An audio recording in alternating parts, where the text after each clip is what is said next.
ጥያቄ ቁጥር 3 which one of the following number is different from the others in the group ጥያቄው ምንድነው የሚለው እዚህ ምርጫው ላይ ካሉት ቁጥሮች ውስጥ የተለየው የትኛው ነው different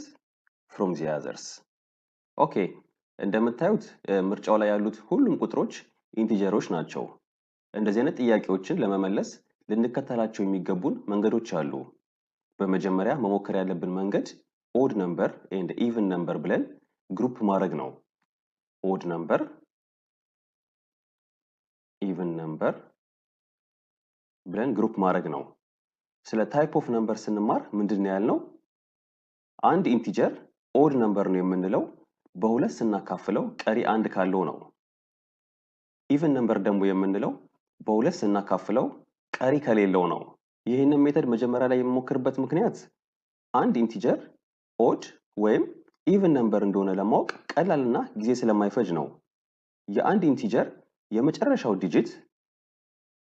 ይሄ ማለት ላስት ዲጂት አንድ 3 5 7 ወይም 9 ከሆነ ያ ቁጥር odd number ነው ግን የኢንቲጀሩ የመጨረሻው ዲጂት 0 2 4 6 8 ከሆነ ያ ቁጥር even number ነው ስለዚህ አንድ ኢንቲጀር odd ወይም even እንደሆነ ለማወቅ የግድ ቁጥሩን በሁለት አካፍለን ቀሪ አንድ እንዳለውና እንደሌለው ቼክ ማድረግ አይጠበቅብንም ጀስት የቁጥሩን የመጨረሻ ዲጂት ማየት ነው የሚጠበቅብን ኢንቲጀሩ የሚያልቀው ከነዚህ ቁጥሮች በአንዱ ከሆነ ኢንቲጀሩ odd number ነው ማለት ነው ግን ኢንቲጀሩ የሚያልቀው ከነዚህ ቁጥሮች በአንዱ ከሆነ ኢንቲጀሩ even number ነው ማለት ነው በዚህ መሰረት አሁን ምርጫው ላይ ያሉትን ቁጥሮች odd number and even number ብለን ግሩፕ እናርግ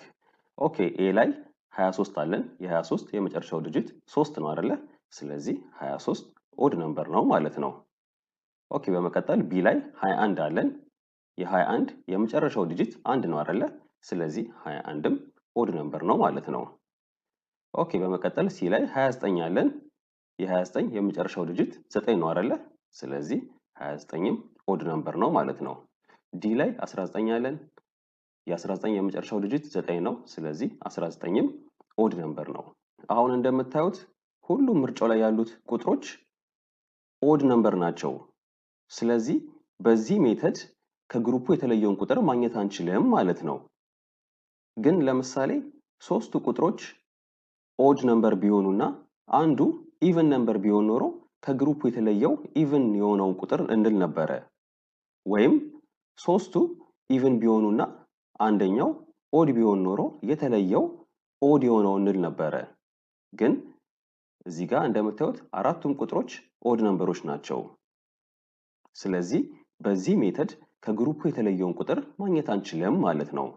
ስለዚህ እነዚህን ቁጥሮች ግሩፕ የምናደርግበት ሌላ ሜተድ መፈለግ አለብን ማለት ነው odd and even የሚለው ካልሰራ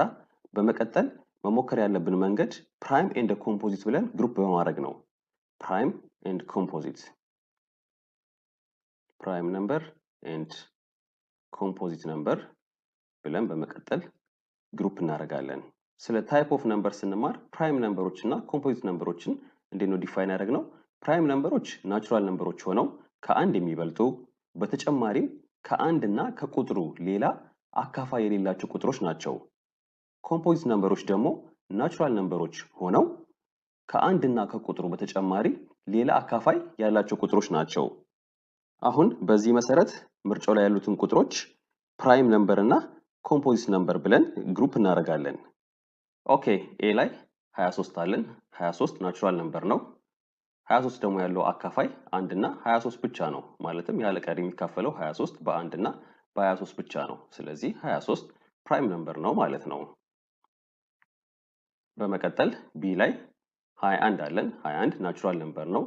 21 ግን ከ1 እና ከ21 በተጨማሪ ሌላ አካፋይ አለው 21 ያለ ቀሪ በ3 ይካፈላል 21 ሲካፈል ለ3 7 ነው 21 ሲካፈል ለ7 3 ነው ስለዚህ 21 ኮምፖዚት ነምበር ነው ማለት ነው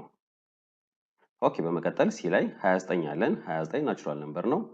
29 ያለ ቀሪ የሚካፈለው በ1 እና በ29 ብቻ ነው። ከ1 እና ከ29 ውጪ ሌላ አካፋይ የለውም። ስለዚህ 29 ፕራይም ነምበር ነው ማለት ነው። ኦኬ በመቀጠል ዲ ላይ 19 አለን። 19 ናቹራል ነምበር ነው። 19 ያለ ቀሪ የሚካፈለው በ1 እና በ19 ብቻ ነው። ስለዚህ 19 ፕራይም ነምበር ነው ማለት ነው። ስለዚህ ሶስቱ ቁጥሮች ፕራይም ስለሆኑ 21 ደግሞ ኮምፖዚት ስለሆነ ከአራቱ ዲፈረንት የሆነው ቁጥር 21 ነው ማለት ነው። ስለዚህ በዚህ ሜተድ ከግሩፑ የተለየውን ቁጥር ማግኘት ችለናል ማለት ነው። ስለዚህ መልሳችን ቢ ይሆናል ማለት ነው። እዚህ ጋር ለምሳሌ አራቱም ቁጥሮች ፕራይም ቢሆኑስ ኖሮ ወይም አራቱም ቁጥሮች ኮምፖዚት ቢሆኑስ ኖሮ ይሄ ማለት በዚህም ሜተድ ከግሩፑ የተለየውን ቁጥር ማግኘት አንችልም ነበር ማለት ነው። ስለዚህ በዚህም ሜተድ የተለየውን ቁጥር ማግኘት ባንችልስ ኖሮ ምንድን ነበር የምናደርገው? በሁለቱም ሜተድ ማለትም በዚህም ሜተድ ማግኘት ካልቻልን ሌላ ቁጥሮችን ግሩፕ የምናደርግበት ሜተድ መፈለግ አለብን ማለት ነው። አሁን ካየናቸው ሜተድስ በተጨማሪ ቁጥሮችን በምን አይነት መልኩ ግሩፕ አድርገን ዲፈረንት የሆነውን ቁጥር የምናገኝበት መንገድ በስፋት በሌላ ቱቶሪያል በደንብ እንማራለን።